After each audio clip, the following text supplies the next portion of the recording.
Hi, my name is Gautami Tandon and I teach biology to class 11th, 12th and NEET global batch. Please stay with me for next few minutes to see how I teach. Today we are going to discuss the important segment of class 11th, that is human respiratory system. जब हम human respiratory system की बात करते हैं तो हम उसमें बात करते हैं रेस्पिरेशन. ठीक है, तो व्हाट इज रेस्पिरेशन?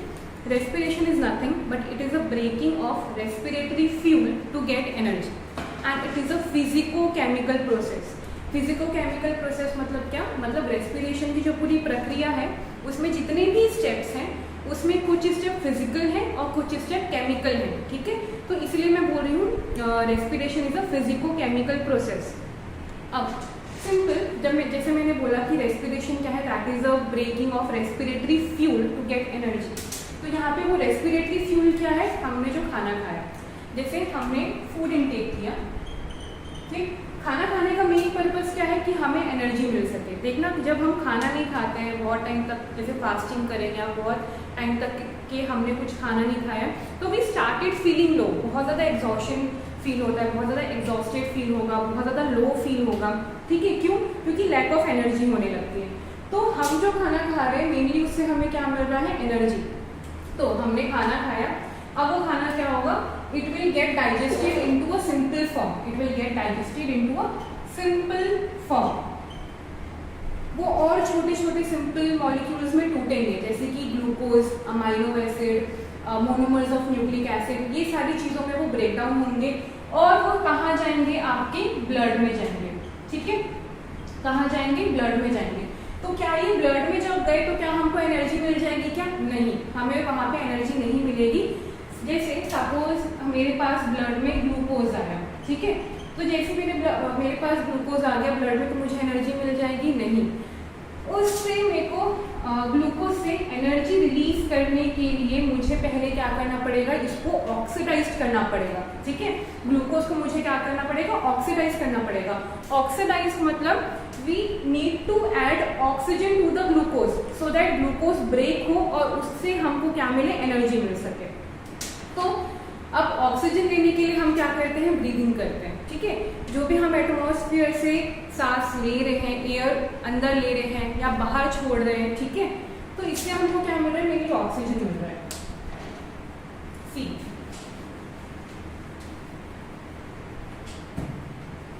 हमने क्या किया?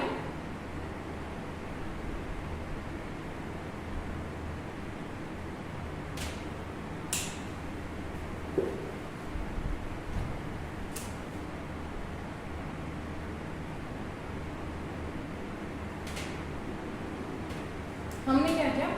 हम एयर अपने अंदर ले रहे हैं. ठीक है, एटमॉस्फेयर से हमने एयर अपने अंदर लिया और उसी एटमॉस्फेयर में उसी एयर को बाहर छोड़ रहे हैं. ठीक है, तो ये जो अंदर एयर लेने की मैकेनिज्म है उसे मैं क्या बोलती हूँ? इनहेलेशन.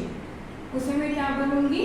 इनहेलेशन. और इसी एयर को जो मैं बाहर एटमॉस्फेयर में रिलीज कर रही हूँ उस स्टेप को मैं क्या बोलूंगी? एक्सहेलेशन. ठीक है, तो ये जो इनहेलेशन है, एक्सहेलेशन है, the exchange of the mechanism of exchange of gases. ठीक है, इसको मैं क्या बोलती हूँ? ब्रीदिंग. इसको मैं क्या बोलती हूँ? ब्रीदिंग. ठीक है, अब हमने तो अंदर ले लिया एयर अपने. ठीक है, अब ये जो एयर है वो कहाँ जाएगा? आपके एटमॉस्फेयर, सॉरी, लंग्स में जाएगा. कहाँ जाएगा बेटा? लंग्स में जाएगा. अब लंग्स में क्या होगा? लंग्स के आसपास पूरा नेटवर्क ऑफ कैपिलरीज है. ठीक है, ब्लड वेसल्स हैं. ठीक, अब हमारे पास लंग्स में बहुत ज़्यादा अभी एक ऑक्सीजन है. ठीक है, और उसके पास क्या है? ब्लड कैपिलरीज है. अब ये ब्लड कैपिलरीज में क्या होगा कि ये जो ऑक्सीजन है ये ब्लड कैपिलरीज में जाएगा और ब्लड कैपिलरी से जो तुम्हारा कार्बन डाइऑक्साइड है वो लंग्स में जाएगा. ठीक है, तो ऐसा क्यों हो रहा है कि लंग्स से डायरेक्ट कैपिलरीज में ऑक्सीजन चले गए और जो ब्लड कैपिलरीज है उसमें से कार्बन डाइऑक्साइड आपका चला गया? क्यों हो रहा है ये? क्योंकि अभी मेरे पास ब्लड कैपिलरीज में क्या आया है? Deoxygenated blood. क्या आया मेरा?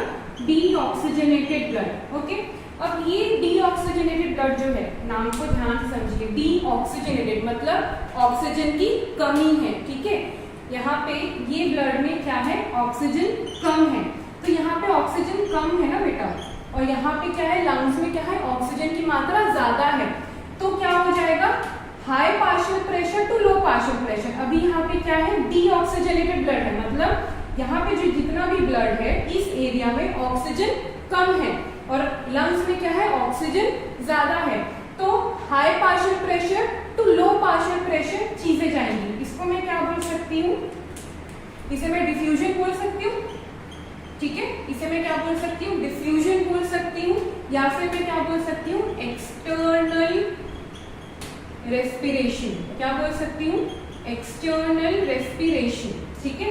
अब क्या हुआ, ऑक्सीजन क्योंकि लंग्स में ज्यादा मात्रा में थे, हाई पार्शियल प्रेशर था, ज्यादा कंसंट्रेटेड था और ब्लड में कम था, ठीक है, और डीऑक्सीजनेटेड ब्लड में ऑक्सीजन की मात्रा कम थी तो कार्बन डाइऑक्साइड की मात्रा ज्यादा थी, और वहीं लंग्स में कार्बन डाइऑक्साइड की मात्रा कम थी। इसी वजह से कैपिलरी से जो तुम्हारा कार्बन डाइऑक्साइड है वो लंग्स के थ्रू जा रहा है, क्योंकि यहाँ पे आपके पास कार्बन डाइऑक्साइड की मात्रा ज्यादा थी, हाई पार्शियल प्रेशर था कार्बन डाइऑक्साइड का, इसलिए वो लंग्स की तरफ मूव किया, ठीक है, डिफ्यूजन हो रहा है। और इसी चीज को मैं क्या बोल रही हूँ, एक्सटर्नल रेस्पिरेशन बोली। अब क्योंकि इस ब्लड में क्या आ गया, आपके पास भर भर के ऑक्सीजन आ गया, तो ये डीऑक्सीजनेटेड ब्लड से क्या हो जाएगा, ऑक्सीजनेटेड ब्लड, क्या हो जाएगा, ऑक्सीजनेटेड ब्लड। ऑक्सीजनेटेड ब्लड मतलब जिसमें ऑक्सीजन का कंसंट्रेशन, ऑक्सीजन का पार्शियल प्रेशर ज्यादा है, ओके। तो अभी क्या हो गया, आपका ऑक्सीजनेटेड ब्लड हो गया, ठीक। अभी ऑक्सीजनेटेड ब्लड आपके पूरे सेल तक जाने के लिए तैयार है, ठीक, लेकिन ये काम कौन करेगा, खुद लंग्स करेगा क्या, नहीं। ये ऑक्सीजनेटेड ब्लड बेटा कहाँ जाएगा, आपके हार्ट में जाएगा, कहाँ जाएगा, हार्ट में जाएगा, ओके। अब क्या हुआ, इसमें से पूरे ऑक्सीजनेटेड ब्लड आपके पास हार्ट में आए, ठीक है। अब ये हार्ट क्या करेगा, अगेन जैसे ये आपके टिश्यू है, ये आपके पास आपका टिश्यू है, ठीक है। इस टिश्यू के पास पहले से मेरे पास फूड आइटम था, जो हमने खाना खाया, डाइजेशन किया, तो हमारे पास टिश्यू में ग्लूकोज है, तो यहाँ पे लिख देते C6H12O6, ठीक है। तो यहाँ पे क्या है, हमारे पास ब्लड में ऑलरेडी ग्लूकोज है, ठीक है। अब ये जो ऑक्सीजनेटेड ब्लड आ रहा है, यहाँ पे भी टिश्यू में भी नेटवर्क ऑफ कैपिलरीज होंगी, ठीक है, टिश्यूज के आसपास भी क्या होंगी, नेटवर्क ऑफ कैपिलरीज होंगी, ठीक है। तो अब क्या होगा, उस ब्लड वेसल में पूरा ऑक्सीजनेटेड ब्लड हार्ट में भेजा, तो अभी यहाँ पे कैपिलरी में ऑक्सीजन की मात्रा ज्यादा है और टिश्यू में ऑक्सीजन की मात्रा कम है, तो अगेन यहाँ पे क्या होगा, डिफ्यूजन होगा, अगेन यहाँ पे क्या हो रहा है, डिफ्यूजन हो रहा है। मतलब कैपिलरीज में बात समझिएगा, कैपिलरीज में क्या है, ऑक्सीजन की मात्रा ज्यादा है और टिश्यू में ऑक्सीजन की मात्रा कम है, ठीक है। तो अब क्या होगा, high partial pressure to low partial pressure चीजें जाएंगी, ओके। तो यहाँ पे ग्लूकोज के साथ क्या आ गया, आपका ऑक्सीजन आ गया, ग्लूकोज के साथ अब क्या आ गया है, ऑक्सीजन आ गया है, और ये ऑक्सीजन अब किस में टूटेगा, carbon dioxide plus H2O plus ATP। Clear हो गया ये चीज, ठीक है। अब समझिएगा, एक्सटर्नल रेस्पिरेशन हुआ, ठीक है, ऑक्सीजनेटेड ब्लड कहाँ आपके पास जाएगा, हार्ट के पास जाएगा, और हार्ट क्या करेगा, it will transport the gases, okay, it will transport the gases, ठीक है। और जब वो आपका यहाँ पे ऑक्सीजनेटेड ब्लड इस कैपिलरी पे आया और इस ब्लड कैपिलरी से ऑक्सीजन कहाँ जा रहा है, डिफ्यूजन के थ्रू टिश्यू में जा रहा है, तो इस स्टेप को मैं क्या बोल सकती हूँ, इंटरनल रेस्पिरेशन, क्या बोल सकती हूँ, इंटरनल रेस्पिरेशन, ठीक। और ये जो पूरा रिएक्शन हो रहा है कि C6H12O6 plus oxygen will break down into carbon dioxide, H2O and ATP, तो ये पूरे रिएक्शन को मैं क्या बोलूंगी, सेल्यूलर रेस्पिरेशन। इस पूरे रिएक्शन को मैं क्या बोलूंगी, सेल्यूलर रेस्पिरेशन, ओके।